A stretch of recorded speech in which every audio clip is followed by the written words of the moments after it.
Okay, very good. So yeah, my name is Thomas Holm Petersen. I represent a company called NMD Pharma.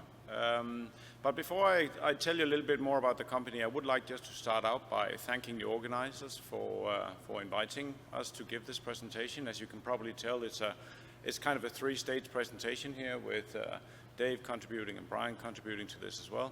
And I think what is also very clear from the previous presentation is that we are learning that the neuromuscular junction not only is undergoing some structural changes with aging and in sarcopenia, but actually there's also functional deficits now. We have known it for a number of years in the animal models, but the recent data with the clinical observational data is now also confirming that what we have seen in the rodents actually also exists in the patients. So I think that's a really great step forward. Because it means that targeting the neuromuscular junction could be a very meaningful target for improving on muscle function in patients with sarcopenia. So the question is, can we then find, okay, all right, move closer. Can we then find treatments that are efficacious and are well tolerated to enhance neuromuscular transmission? So NMD Pharma is actually developing a treatment approach, a novel treatment approach to enhance neuromuscular transmission that may well be applicable to conditions such as sarcopenia, as long as there is a NMJ transmission deficit. So I'll tell you a little bit more about the company now, and I'd like to tell you a little bit more about the mechanism of action that we're pursuing, because it's a new one. And then I'll also show you a little bit of preclinical data with an animal model with this new approach. But NMD Pharma is a clinical stage biotech company. We are developing novel therapeutics for neuromuscular diseases and neuromuscular conditions. We are actually based on academic work conducted at the University of Aarhus in Denmark, going from a long history of neuromuscular disease work at this particular university. We are, in our main program, focusing on developing small molecule inhibitors of an ion channel called CLC1. It is a chloride ion channel, and it is quite an interesting ion channel in the sense that this is an ion channel that is exclusively expressed in skeletal muscle. You will not find it in the heart, you will not find it in the nerves or in the smooth muscle or anywhere else. It is exclusively expressed in the skeletal muscle. Now, what these small molecule inhibitors, what they do is that they actually enhance neuromuscular transmission, exactly what this is actually suggesting to be useful here. And this may be a new approach to enhance muscle function, enhance ability to move and live more independent lives. So our company per se came out of a university and has now grown into clinical stage, and we have retained all of the aspects of the company, which means we today have an R&D organization that focuses specifically on neuromuscular diseases, and we have all capabilities to work with that. We have a phase 2 ongoing right now for myasthenia gravis, and we are also initiating phase 2 studies with molecules in spinal muscular atrophy and also in a subset of myasthenia patients called muscle myasthenia patients.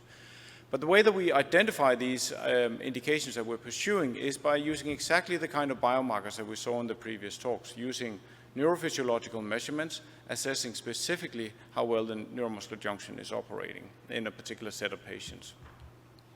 We're a private company, and we are financed by venture capitalists, and we have raised sufficient funds to actually reach the clinical stage.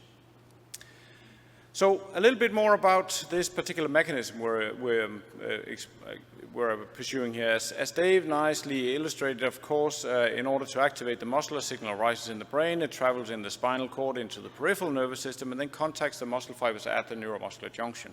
And this is a must-achieve aspect of activating muscle. If the signal, known as an action potential, cannot travel from the motor nerve to the muscle fibers, well, then the muscle fibers will not contract, and you have the weakness and the fatigue that's associated with many neuromuscular transmission diseases.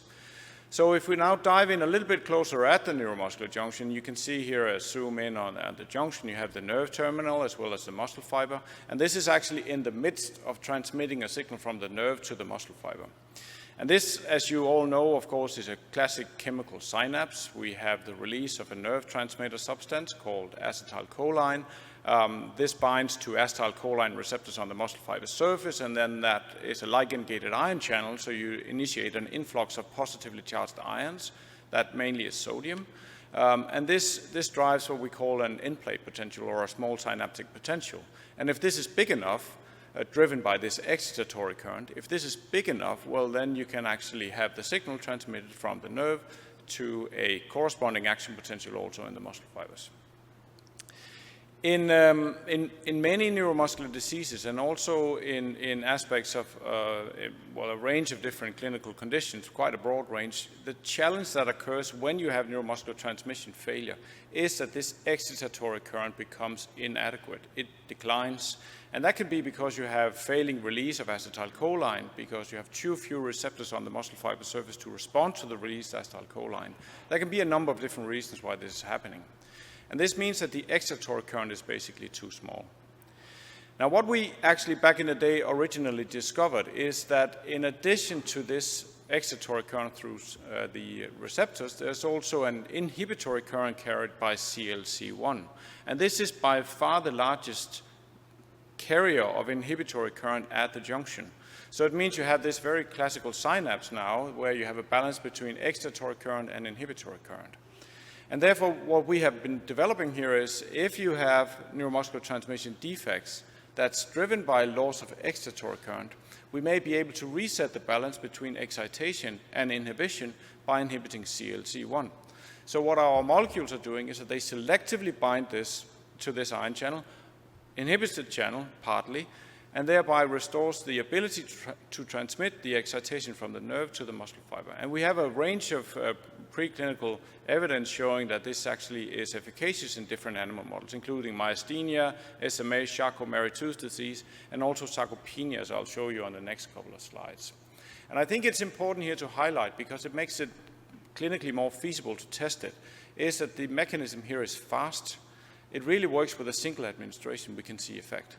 And that has quite a big benefit. And also adding to this, we have the ability to find the patients who have the neuromuscular transmission deficit using exactly the tools that Dave is an expert in working with.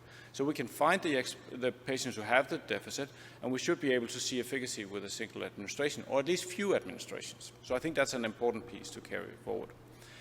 So how have we then explored that in preclinical settings? Well, we have been using rats, as Dave was also explaining. We are able to take these rats, we confirm that they have neuromuscular transmission deficit in terms of jitter and block, the two parameters you get from the single fiber EMG, confirming NMJ deficit.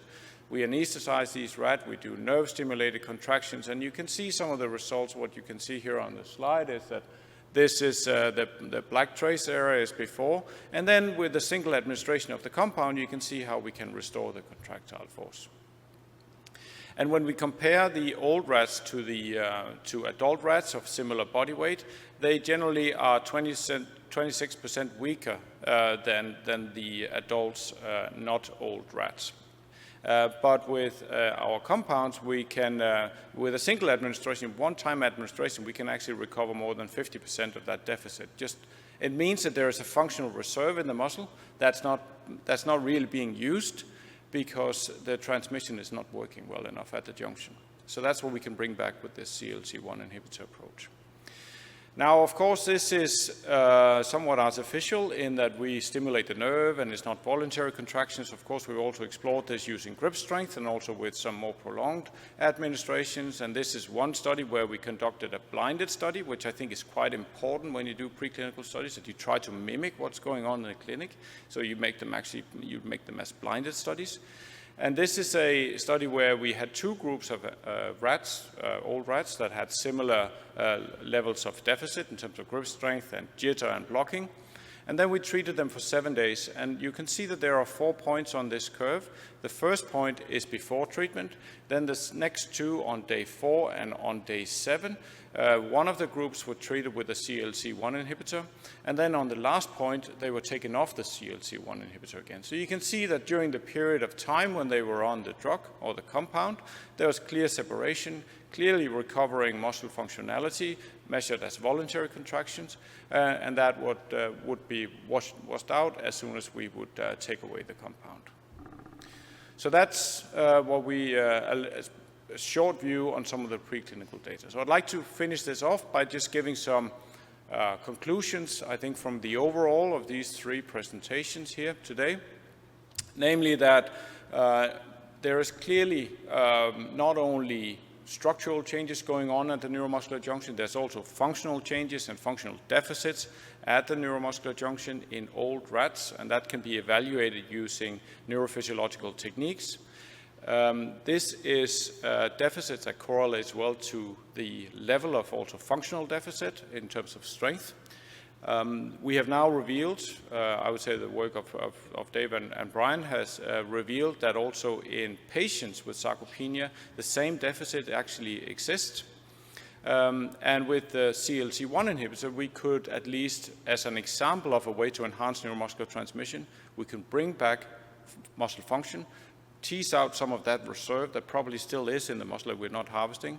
This really, I think, as a conclusion on all of this, sort of overall conclusion is that it makes sense to look at how we can enhance neuromuscular transmission to bring back muscle functionality for patients with sarcopenia. That's it.